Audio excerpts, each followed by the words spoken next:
And when it comes to creating laws and creating public policy, this is something that's definitely near and dear to my heart. So again, I know you hear my accent and you know that I'm not from Jamaica. I'm from the United States. I am American and I'm from California. So what qualifies me to speak on this subject of Rastafarian sacramental rights and those types of things? Let me give you a little bit of history. In California, we're the largest cannabis market in the world. We have people in California who've been growing cannabis culturally for generations. When we decided to, one, legalize cannabis in California for a medical level in 1996, kind of like you guys just did in, I think, 2015, we had this for medical, scientific, so we legalized on a medical record, right. So when that happened in California and we opened up this particular market, everybody was able to participate. Kind of like it was until the Cannabis Licensing Authority and standards and all of these things are coming into play and laws are being written. We had to take special protections. There's 70,000 growers in California that have been growing cannabis generationally. But when it was time for the industry to develop and for people to make money in the industry and be able to participate in the industry that way, there wasn't a lot of provisions that allowed those people that have been doing it culturally to be able to participate. We had to take special protections in California written into the law that says that these people have particular rights, they're grandfathered into certain pieces of legislation, and now they can actually participate in the industry. It's kind of the same thing here. When you talk about the Rastafarian community, sacramental rights, and what they're allowed to do. As far as I have interpreted the amendment to the Dangerous Drugs Act, the Rastafarian community has what's called sacramental rights that we're talking about.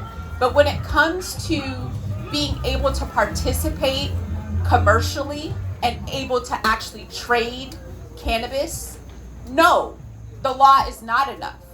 There aren't provisions in the law right now that provide a pathway outside of the Cannabis Licensing Authority, which is, the barriers of entry are pretty high.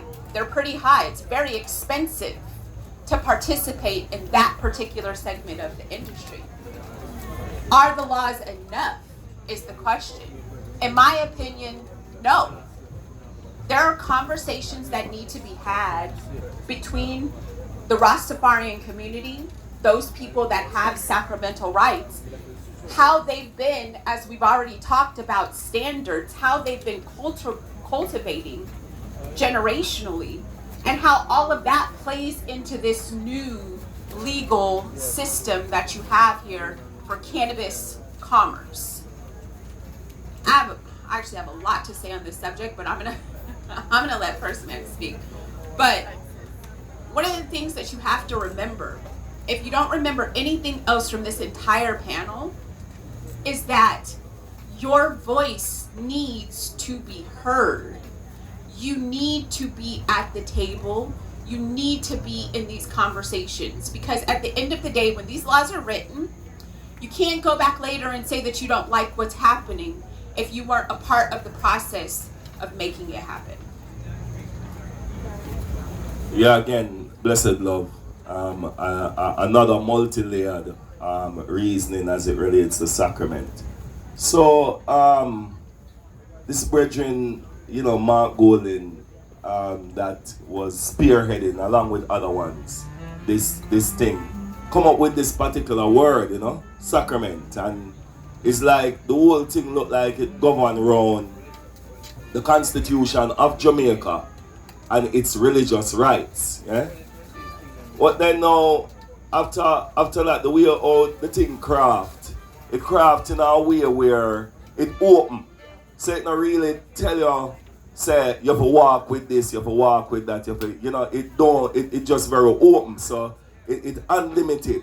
It would almost come like legalization on the side of the Rastafari part of the amendment. So I don't really see that as really a bad thing.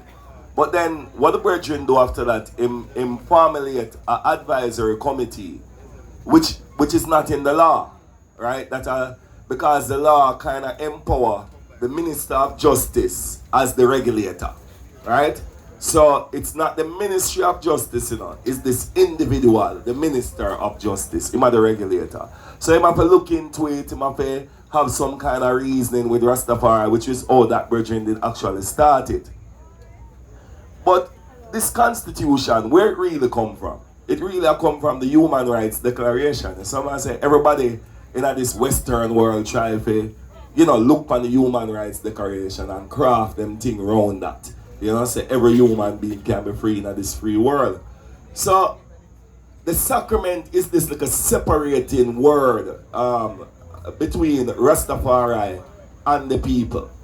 Who the mission of Rastafari from day one was not to be separated or a preferential treatment. It was legalize the herb like popcho, mango, and any other thing. And because human beings can regulate themselves, then they start regulate this plant, and the plant is redefining the conversation. So when I look upon it and I take it now from outer Rastafari and carry it now to the Human Rights Declaration, you have the First Nation people